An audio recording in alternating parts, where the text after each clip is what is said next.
آیت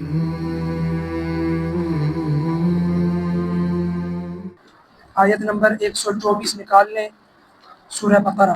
آج اس قرآن مجید نے آج سے جو ہمارا سبق شروع ہے،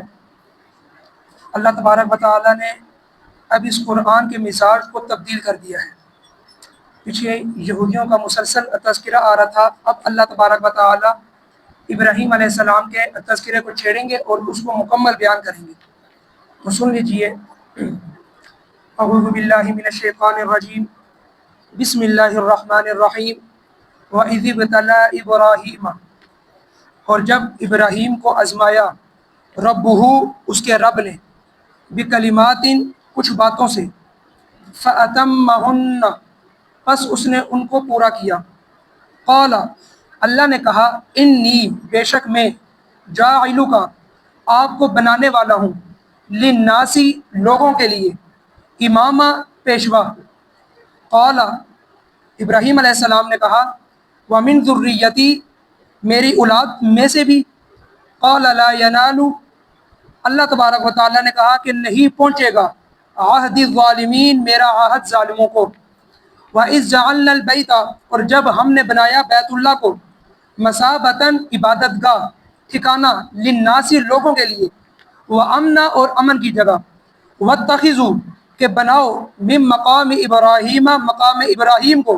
مصلی نماز کی جگہ، وَعَاہِدْنَا اور ہم نے حکم دیا، اِلیٰ ابراہیم و اسماعیل کہ ابراہیم اور اسماعیل علیہ السلام، ان طاہرا یہ کہ دونوں صاف رکھیں، یہ کہ صاف رکھیں، بیتیہ میرے گھر کو، للطائفین طواف کے لیے، والعاکفین اور اعتکاف کے لیے، والرکع السجود اور رکوع اور سجود کے لیے۔ وَإِذْ قَالَ إِبْرَاهِيمُ اور جب ابراہیم علیہ السلام نے کہا، رب اجعل هذا اے میرے رب بنا دے اس شہر کو، هذا بلد اس شہر کو، آمنا امن والا، وارزق اہلہ من الثمرات اور اس کے رہنے والوں کے لیے روزی پھلوں میں سے بنا دے، من آمن منہم باللہ والیوم الآخر جو ایمان لائے اس میں سے باللہ اللہ پر، والیوم الآخر اور آخرت کے دن کے اوپر۔ قال اللہ تبارک و تعالیٰ نے کہا، ومن کفر جس نے انکار کیا، فأمتعہ پس میں اس کو تھوڑا فائدہ پہنچاؤں گا، قلیلاً تھوڑا، ثم اضطرہ پھر میں اس کو دھکیل دوں گا، الی عذاب النار جہنم کی عذاب کی طرف، وبئس المصیر اور وہ برا ہی ٹھکانہ ہے۔ وَإِذْ يَرْفَعُ الْقَوَاعِدَ بنیادوں کو بلند کیا ابراہیم علیہ السلام نے، من البیت بیت اللہ کے، و اسماعیل اور اسماعیل علیہ السلام نے، ربنا تقبل منا اے ہمارے رب قبول فرما، منا ہمیں، انکا انت السمیع العلیم بے شک تو خوب سننے والا ہے اور خوب جاننے والا ہے۔ اب دوبارہ آ جائیے جہاں سے ہم نے شروع کیا 124 نمبر آیت سے، کہ اللہ تبارک و تعالیٰ نے پچھلے 5ویں رکوع سے لے کر اس 14ویں رکوع تک مسلسل 8 سے 9 رکوع کے اندر اللہ تبارک و تعالیٰ نے یہود و نصارہ کی باتیں اور ان کے واقعات کو ذکر کیا، اور بالخصوص جو بنی اسرائیلی تھے ان کی کیا کیا شرارتیں تھیں، ان کی کیا کیا خواہشات تھی، انہوں نے کیسے کیسے اللہ کا انکار کیا، انہوں نے کیسے کیسے تورات کو نہیں مانا، سارا آپ کے سامنے ذکر کیا۔ پھر آخر میں جو عیسائی تھے اور جو یہودی تھے انہوں نے کیسے بیت المقدس کو شہید کیا بار بار، اور کتنی دفعہ یہ یہودیوں کے ہاتھ میں رہا، کتنی دفعہ یہ عیسائیوں کے ہاتھ میں رہا، اور کتنی دفعہ یہ مسلمانوں کے ہاتھوں میں آیا۔ تو یہ سارا میں نے آپ کے سامنے بیان کیا تھا۔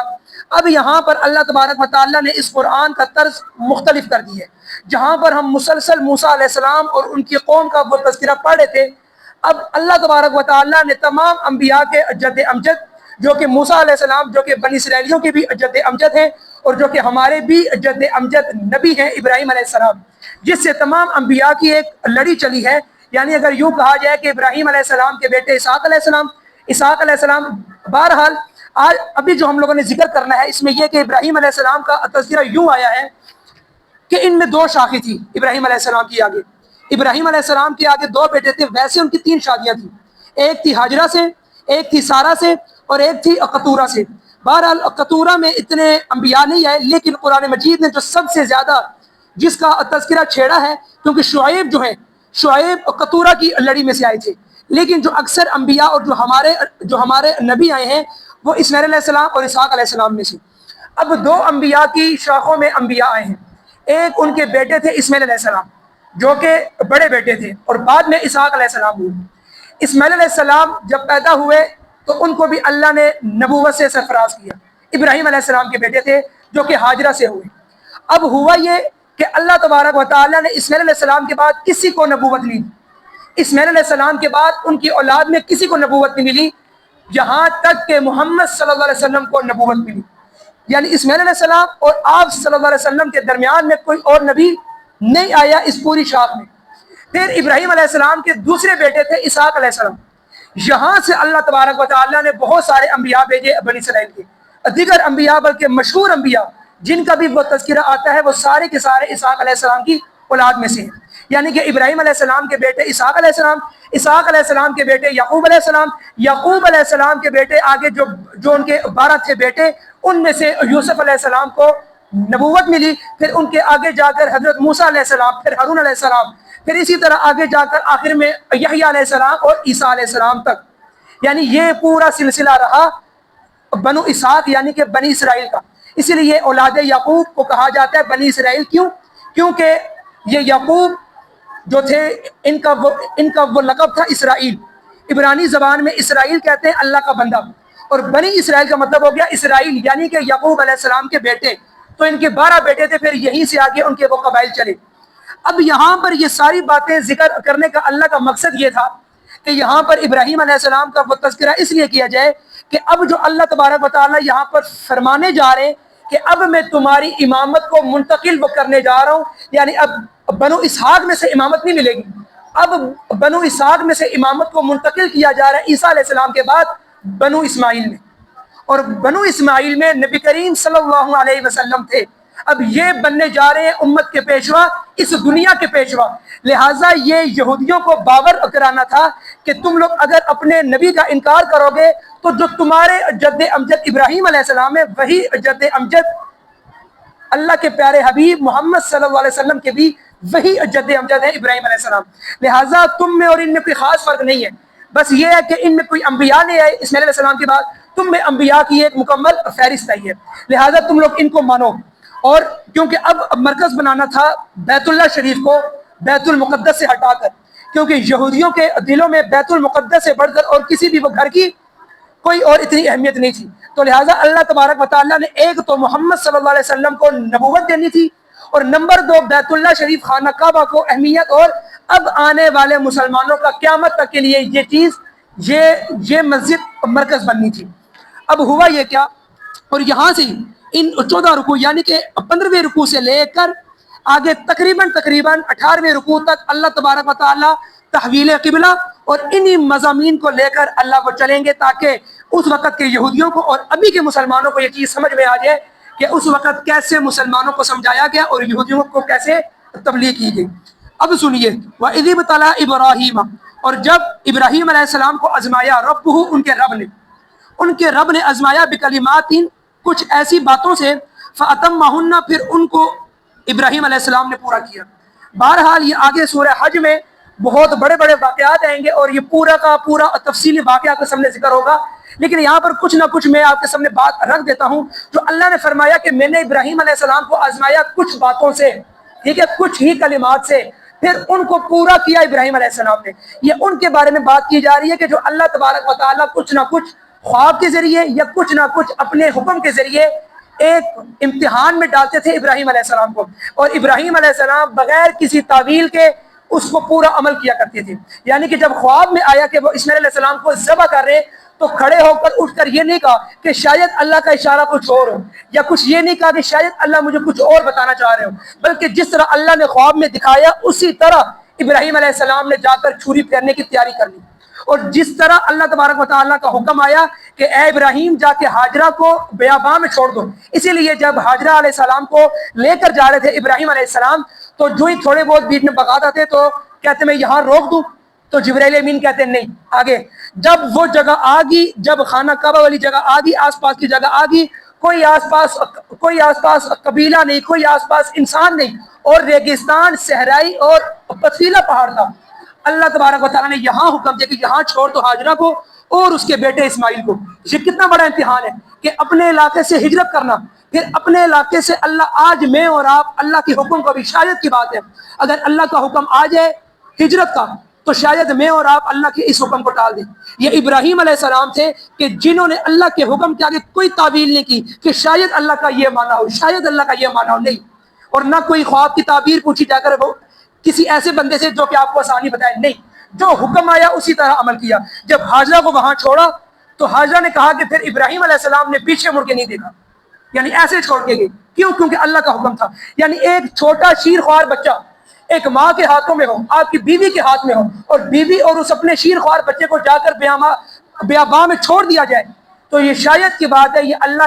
اللہ کی محبت میں ہو سکتا ہے, ورنہ دنیاوی محبت تو یہاں پہ آ جاتی ہے. دنیاوی محبت یہاں پر نہیں جی سکتی, یہاں پر اللہ کی محبت ایک ایسی محبت ہے جو آپ کو جیت دے گی. تو یہاں پر اللہ تبارک و تعالیٰ نے فرمایا فَأَتَمَّهُنَّ, پھر ان کو پورا کیا. ابراہیم علیہ السلام نے بہت سارے انعامات دیے, بہت سارے امتحانات ہوئے. بہرحال ان امتحانات کا ذکر گاہ بگاہ آتا رہے گا پورے قرآن میں, تو آپ کے سامنے ذکر کرتے رہیں گے. قال انی جاعلک, جب ان تمام امتحانوں کو ابراہیم علیہ السلام نے پورا کیا تو اللہ نے کہا انی جاعلک للناس اماما, بے شک میں تمہیں بنانے والا ہوں للناس, لوگوں کے لیے, امامہ, پیشوا. یعنی اب تم تمام امتحانات میں پاس ہو گئے ہو, اب تم لوگوں کے لیے پیشوا بننے جا رہے ہو, رہنما بننے جا رہے ہو, رہبر بننے جا رہے ہو. تو آگے سے ابراہیم علیہ السلام نے کہا قال ومن ذریتی, ابراہیم علیہ السلام نے کہا کیا میری اولاد میں سے بھی لوگ پیشوا ہوں گے؟ تو اس وقت اللہ نے جواب دیا قال لا ینال, اللہ نے کہا لا ینال, نہیں پہنچے گا عہد الظالمین, میرا عہد ظالموں کو. اللہ نے کہا کہ ٹھیک ہے تیری ذریت میں, تیری آگے اولاد میں یہ چیزیں آئیں گی, لیکن نسلی طور پر ہم ہر ایک کو نہیں نوازیں گے رہبری کے طور پر. کیوں؟ کیونکہ ہم نے کبھی فیصلہ نہیں کیا کہ جو اس نسل سے آئے گا تو ہم اس کو وہ کامیاب کریں گے, نہیں. جو تیری نسل میں ہمارا ماننے والا ہوگا, جو ہم پر ایمان لائے گا, ہم اس کو یہ دیں گے. جو ہمارے خلاف کھڑا ہوگا, جو ظالموں میں ہوگا, ہم اس کو یہ رہبری اور یہ پیشوائی نہیں دیں گے. لہٰذا ہم تیری اولاد میں سے بھی اگر ہم نے دی یہ پیشوائی تو ہم اس کو دیں گے جو ہمارے عہد کے مطابق چلے, جو ظالموں میں سے ہوگا ہم اس کو نہیں دیں گے. لہٰذا یہ مت سمجھیے کہ جو میری اولاد میں سے ہوگا اس کو ملے گا, نہیں, بلکہ جو تمہاری اولاد میں ہمارا ماننے والا ہوگا, جو مجھے ماننے والا ہوگا, ہم اس کو یہ رہبری دیں گے. پھر آگے اللہ تبارک و تعالیٰ نے فرمایا وَإِذْ جَعَلْنَا الْبَيْتَ, اور جب ہم نے بنایا بیت اللہ کو مثابۃ, ٹھکانہ,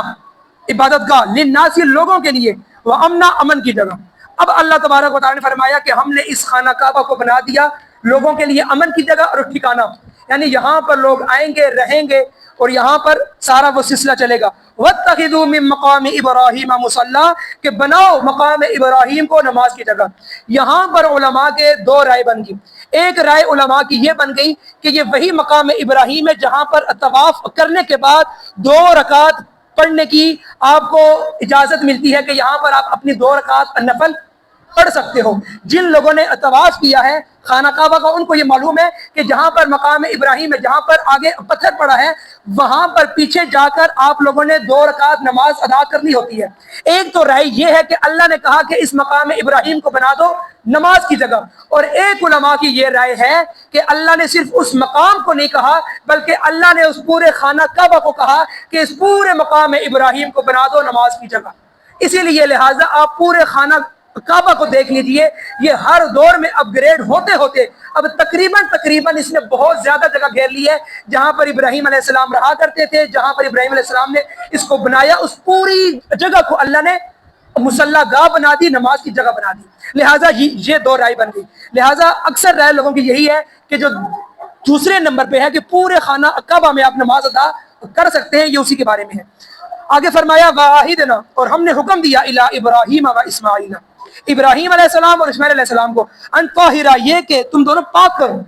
یہ کہ اس کو پاک کرو, ظاہری طور پر بھی باطنی طور پر بھی. ظاہری طور پر اس کو ایسے پاک کرو کہ اگر کوئی شخص عبادت کے لیے آئے تو اس کو گھن محسوس نہ ہو, بلکہ وہ آئے تو اس کو خوشی محسوس ہو کہ یہ جگہ پاک اور صاف ہے. لہٰذا پاکی, ظاہری پاکی بھی ہو, باطنی پاکی بھی ہو, یعنی اس کو توحید کا مرکز بنا دو. یہاں پر توحید ہو, یہاں پر کوئی بت پرستی نہ ہو, یہاں پر کوئی بھی ایسے مشرکانہ کام نہ ہو جس سے اللہ کا غضب نازل ہو، بلکہ اس جگہ کو توحید کا مرکز بنا دو۔ ان طاہرہ، اس کو پاک کرو، بیتیا، میرے گھر کو، للطائفین، اب اللہ نے تمام باتیں اس میں ڈال دی۔ اب یہ چار اللہ نے باتیں اس میں ڈالی، تین مین ہے۔ للطائفین، طواف کے لیے اس کو پاک کرو، والعاکفین، اور اعتکاف کے لیے اس کو پاک کرو، والرکع السجود، اور رکوع اور سجود والی نمازوں کے لیے پاک کرو۔ اس سے مراد 5 وقتی نمازی ہے، یعنی 5 وقت کی نماز رکوع اور سجود کی ہے، لہٰذا اللہ نے کہا اس کو طواف کے لیے، اعتکاف کے لیے، اور پھر اس کو پاک رکھو 5 وقت، یعنی کہ رکوع اور سجود کی نماز کے لیے۔ اب اس کے بعد اللہ تبارک و تعالیٰ نے ابراہیم علیہ السلام کی دعا کا تذکرہ کیا جو انہوں نے دعا کی۔ وَإِذْ قَالَ ابراہیم، اور جب ابراہیم نے کہا، جب ابراہیم نے دعا مانگی، رب اجعل ھذا، اے میرے رب بنا دے اس کو، بلدن، اس شہر کو، آمناً، امن والا، ورزق، اور روزی والا، وَأَهْلَهُ، اور اس کے رہنے والوں کو، من الثمرات، پھلوں میں سے، یعنی اس کے رہنے والوں کو پھلوں میں سے ان کو روزی دے، ادھر رہنے والوں کو۔ کیوں؟ کیونکہ اللہ نے خود فرمایا کہ جب ہاجرہ وہاں پر گئی تو بواد غیر ذی زرع، وہاں کی جو زمین تھی وہ بغیر زراعت والی تھی، یعنی وہاں پر نہ کھیتی تھی نہ وہاں پر کچھ تھا، لیکن اللہ نے وہاں پر آباد کرنا تھا اس پوری جگہ کو، اسی لیے اللہ تبارک و تعالیٰ نے وہاں پر جا کے ہاجرہ علیہ السلام اور ابراہیم علیہ السلام کے بیٹے اسماعیل علیہ السلام کو وہاں پر جا کے چھڑوایا، اور وہاں پر جا کے ابراہیم علیہ السلام نے دعائیں کی کہ اے اللہ اب اس جگہ یہاں پر میری بیوی اور میرا شیرخوار بیٹا ہے، اس جگہ کو تو بنا دے امن والا، یعنی کہ یہاں پر کوئی لوگ آ کر شکار نہ کرے، کوئی ایسا کام نہ ہو کہ یہاں پر کوئی ایسا کام ہونا شروع ہو جائے کہ جس سے اس بچے کو اور اس کو مشکلات ہو، لہٰذا اس کو امن والی جگہ بنا دے اور روزی اتنی دے کہ لوگ یہاں پر آ کر بسنا شروع ہو جائے۔ پھر فوری طور پر ابراہیم علیہ السلام نے یہاں پر وقف کیا، آگے ابراہیم علیہ السلام نے دعا چینج کر دی، من آمنا، جو ایمان لائے ان میں سے اللہ اور آخرت کے دن کے اوپر، یعنی کہ پیچھے کہا کہ شہر کو امن والا بنا دے، روزی والا بنا دے، اور پھلوں میں سے ان کے رہنے والوں کو روزی دے، ساتھ ہی فرمایا ان کو روزی دے جو ایمان لیں۔ یہ اصل میں جو انہوں نے دعا جو یہاں پر کی ابراہیم علیہ السلام نے، یہ جو پیچھے اللہ نے کہا تھا، جب ابراہیم نے کہا تھا کیا میری اولاد میں سے بھی لوگ پیشوا بنیں گے، تو اللہ نے کہا تھا جو ظالم ہوں گے ان کو نہیں ملے گا، جو ٹھیک ہوں گے ان کو ملے گا۔ تو اسی لیے ابراہیم علیہ السلام نے بھی یہی دعا کی کہ اللہ تو انہی کو روزی دے جو ایمان لائیں اور جو آخرت کے دن کے اوپر ایمان لائیں اور جو اللہ پر ایمان لائیں۔ تو اللہ نے آگے سے کہا، اگر یوں کہا جائے کہ اللہ نے مسکراتے ہوئے کہا ہوگا، قال ومن کفر، کہ اللہ نے کہا کہ اے ابراہیم جس نے انکار کیا، فأمتعه، میں اس کو بھی دوں گا قلیلا، تھوڑا، یعنی کہ امامت نہیں دوں گا، امامت کا وہ حقدار نہیں ہوگا، لیکن وہ روزی کا حقدار ہوگا، روزی اس کو ملے گی اللہ کی طرف سے، قلیلا، تھوڑی بہت، ثم اضطرہ، پھر میں اس کو دھکیل دوں گا، الی عذاب النار، جہنم کی آگ کی طرف۔ یعنی کہ جو آپ نے دعا کی کہ صرف روزی اس کو دے جو ایمان لائے، اللہ نے کہا نہیں، میں انکار جس نے کیا میرا، تو میں اس کو تھوڑا بہت دوں گا، لیکن امامت نہیں دوں گا، روزی دوں گا تھوڑی بہت، لیکن پھر میں اس کو دھکیل دوں گا جہنم کی آگ کی طرف۔ وَبِئْسَ الْمَصِيرُ، اللہ نے ساتھ ہی کہہ دیا کیا ہی برا ٹھکانہ ہے وہ، کیا ہی برا ٹھکانہ ہے، کیا ہی بری لوٹنے والی جگہ ہے۔ ساتھ ہی فرمایا وَإِذْ يَرْفَعُ ابراہیم القواعد، جب ابراہیم علیہ السلام نے بنیادوں کو بلند کیا،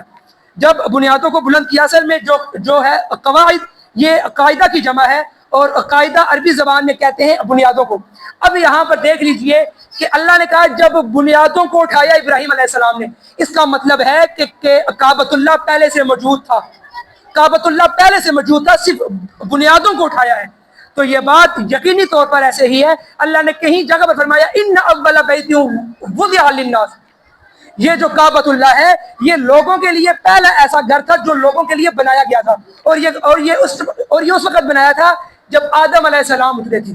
آدم علیہ السلام کے دور میں یہ وجود میں آیا، انہوں نے اس کو بنایا، لیکن چونکہ اس علاقے میں سیلاب آتے تھے، اگر اب بھی کوئی لوگ ادھر گئے ہوں یا اگر آپ لوگوں نے تصویروں میں دیکھا ہو تو اس کے چاروں طرف پہاڑ ہیں، اور یہ بالکل دامن میں واقع ہے،